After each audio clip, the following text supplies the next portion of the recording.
Hello student, today we are going to start our new topic, that is elastic collision in two dimensions. How to solve numerical related to elastic collision in two dimensions. See, elastic collision in 2D. See, in this case what we have is that, let us suppose there is a body m1 which is moving with a velocity u1, and there is this particle m2 moving with velocity u2. See, let us suppose this particle makes angle theta with the x-axis. Now after collision, what has happened is that they have moved to different directions. See, after collision m1 moved to this direction with the velocity v1, and it made angle phi 1 with the x-axis, and another particle, this is m2, moving with velocity v2, made phi 2. See, what we will do is that when we have numerical like this, we will draw the component of it. After collision, what we had m1 v1, so component along the x-axis will be m1 v1 cos phi 1, and this will be m1 v1 sin phi 1. Here it is m2 this is m2 v2, m2 v2 cos phi 2, this is phi 1, and this is what, m2 v2 sin phi 2. And since it will have no component because it is moving along the x-axis with the velocity u, we need not to draw the component of it. See, since the momentum is conserved, see, it is elastic collision, momentum is conserved before and after collision. What we have, we need to draw the component of it, this also. Along the x-axis it will have m1 u1 cos theta, and over here it will be m1 u1 sin theta. See, along x-axis what we have, all the component will be conserved. See, before collision it had m1 u1 cos theta, this is what, m2 u2. After collision what we have, m1 v1 cos phi 1 plus m2 v2 cos phi 2. And along y-axis, what are the factors? This is m1 v1 sin phi 1 plus m1 u1 sin theta is equivalent to m2 v2 sin phi 2. See, what we'll do is that when we are given numerical based on it, we'll draw the component and solve it out, and we'll get the answer.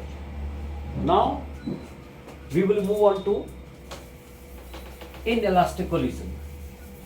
See, we had discussed earlier that there is kinetic energy loss when there is inelastic collision. So we'll discuss how much energy is lost.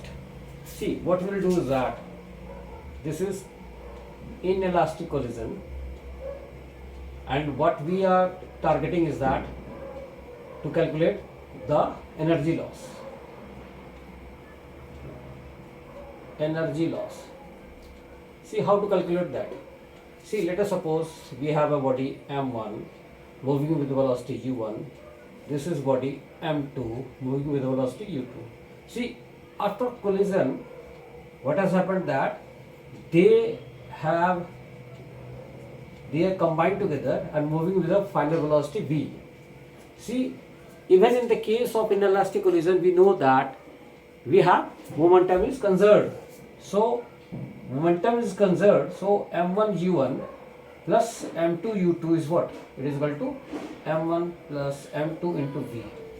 See, from here we can get the final velocity of the combined body, that is m1 u1 plus m2 u2 upon m1 plus m2. See, over here we will calculate kinetic energy lost. How come? See, we know that Since kinetic energy lost, there is kinetic energy loss. This means what? It had more kinetic energy earlier on than the later part. What was initial kinetic energy? Kinetic energy initial is what? The combination of kinetic energy due to those both those particles. This is half m1 u1 square. This is half m2 u2 square.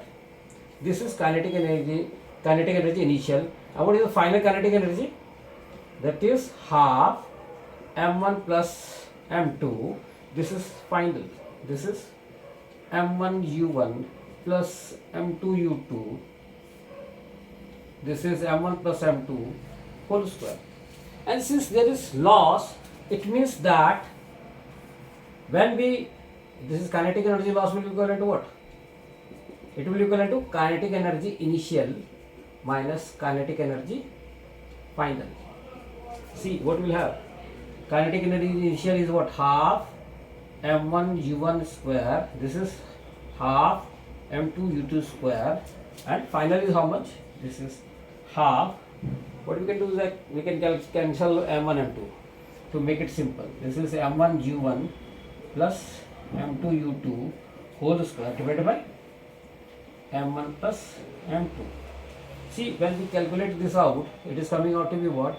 LCM of this will be what? Twice m1 plus m2.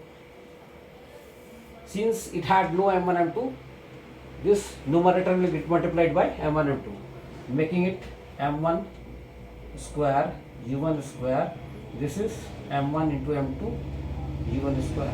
Similarly, this also get multiplied by m1 m2. So it is what?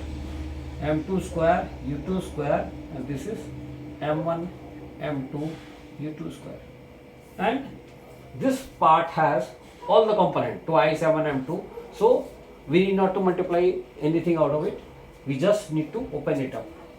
This is m1 square u1 square m2 square u2 square plus twice m1 m2 u1 u2. See what happens. This get cancelled with this. This get cancelled with this. We are left with what? All the element have m1 m2.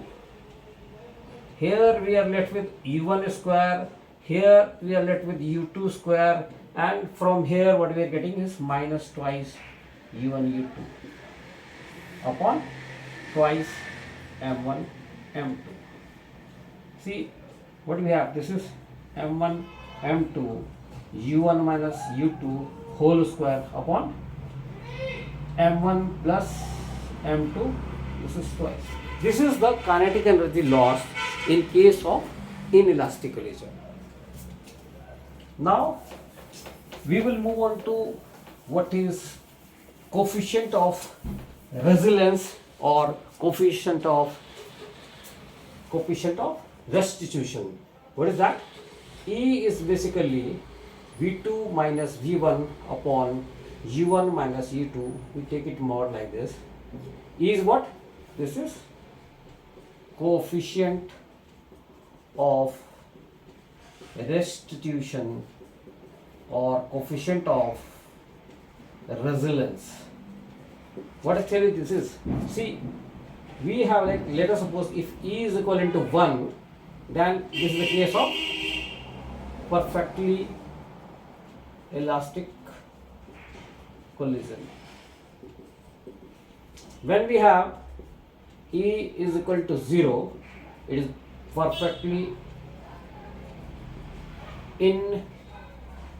inelastic collision.